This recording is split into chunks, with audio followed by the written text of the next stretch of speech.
E Vincenzo Spadafora, deputato del Movimento 5 Stelle, il nuovo ministro per lo sport e la gioventù. Questa mattina il giuramento davanti al Presidente della Repubblica, Sergio Mattarella.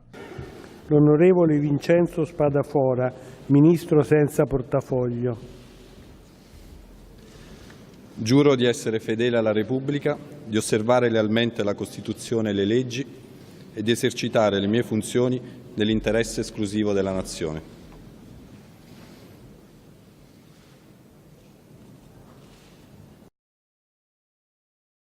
Archiviato il mercato estivo, la Juventus pensa già ai futuri colpi per rinforzare la rosa. Secondo il quotidiano britannico Express, i bianconeri a gennaio potrebbero tentare il colpo Willian, giocatore del Chelsea.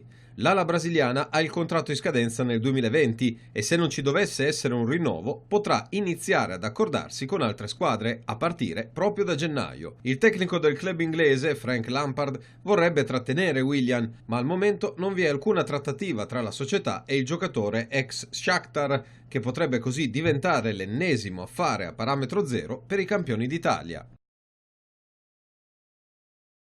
Sono Correa, Milinkovic-Savic e Luis Alberto, i big della Lazio esclusi dal rush finale di calciomercato. Ora che la loro presenza tra i capitolini non è più in discussione, Lotito e Tare dovranno concentrarsi sui loro contratti. Il più vicino alla firma è Correa. Ad agosto ci sono stati infatti degli incontri tra il suo manager e la dirigenza biancoceleste e ne è previsto un altro a settembre. Il suo contratto scade nel 2023, ma può essere prolungato fino al 2024. Per quanto riguarda Milinkovic-Savic, aveva suscitato l'interesse di diversi club, ma nessuno si è mai fatto effettivamente avanti e il centrocampista è rimasto felicemente a Formello. Il suo manager sarà convocato per i colloqui tra settembre e ottobre. Infine rimane Luis Alberto, i cui manager hanno già ricevuto una promessa di rinnovo. Il suo contratto scadrà nel 2022. In generale, la Lazio si è detta pronta ad accontentare i suoi top player, a patto che le prestazioni siano all'altezza delle aspettative.